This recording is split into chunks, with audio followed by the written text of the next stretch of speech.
Mais de 10% da população mundial está obesa e esse número vem aumentando principalmente entre os jovens. Boa tarde, Evaristo. Boa tarde, Sandra. Os números são alarmantes. Os pesquisadores da Universidade de Washington calcularam que em 2015 a obesidade atingia 107 milhões de crianças e 603 milhões de adultos no mundo inteiro. Isso representa 5% das crianças e 12% dos adultos. Entre as mulheres, a obesidade é mais frequente do que entre os homens. Agora, como é que se calcula, como é que se chega a esse número aí da obesidade? É pelo IMC, né? O índice de massa corporal, aquela fórmula em que você divide o peso em quilos pela altura em metros ao quadrado. Se o resultado for maior do que 25, você está acima do peso. Acima de 30 é obesidade. E quem está acima do peso tem um risco maior de desenvolver doenças do coração, diabetes, doença renal crônica e câncer. Em 2015, o índice de massa corporal alto contribuiu para 4 milhões de mortes, ou seja, 7% do total.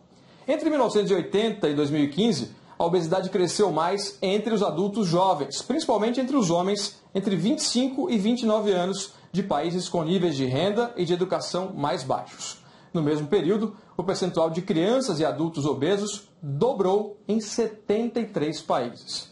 Os Estados Unidos são o país com o maior número de adultos obesos. Em 2015, 57% dos brasileiros estavam acima do peso ou obesos. No Brasil, na faixa de 15 a 19 anos, a obesidade entre homens aumentou de 8% para 25% e entre mulheres pulou de 11% para 20%. A obesidade, uma doença que já é considerada pela Organização Mundial de Saúde como a doença do século.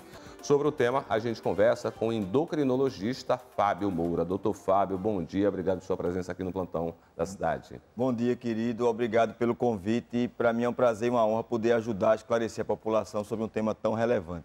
Qual é o risco de uma pessoa ser obesa, doutor? A pergunta é excelente.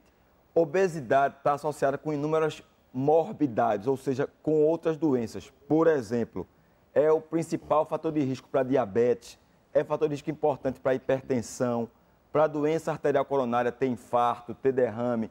É fator de risco para inúmeros cânceres. Pelo menos 6 a 8 cânceres estão diretamente associados com obesidade. Mama, endométrio, próstata, esôfago, fígado, pâncreas.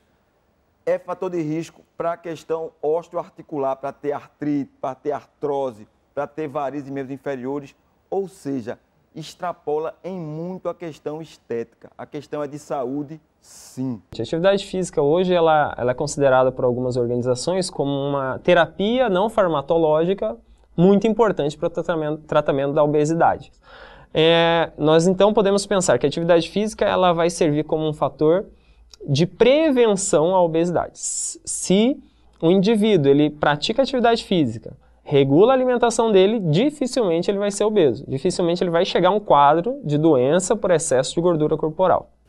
A atividade física é absolutamente fundamental, porque a vida sedentária é muito ruim, faz muito mal para o organismo. Essa coisa de passar o dia inteiro sentado, andando um pouquinho, voltando, sem estimular, sem forçar os músculos, sem andar, sem fazer exercício, pedalar ou nadar, qualquer tipo de exercício, é muito ruim para o corpo. A atividade física melhora o funcionamento do organismo como um todo, melhora a função cardiovascular, melhora a circulação, acelera o seu metabolismo, você fica com mais dificuldade de ganhar peso ou com mais facilidade para perder o peso que foi acumulado excessivamente. E, além de tudo, para mim, o que eu acho que é o máximo da atividade física é que ela faz bem para o espírito. Você, quando acaba de correr, ou de pedalar, ou de nadar, você sente que você é invadido por uma sensação de paz, de calma.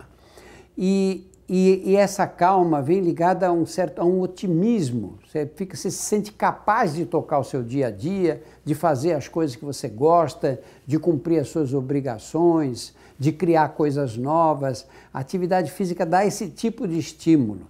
E, ao contrário, a vida sedentária te joga para baixo. Por isso, levanta da cadeira e põe o corpo para trabalhar, você não vai se arrepender.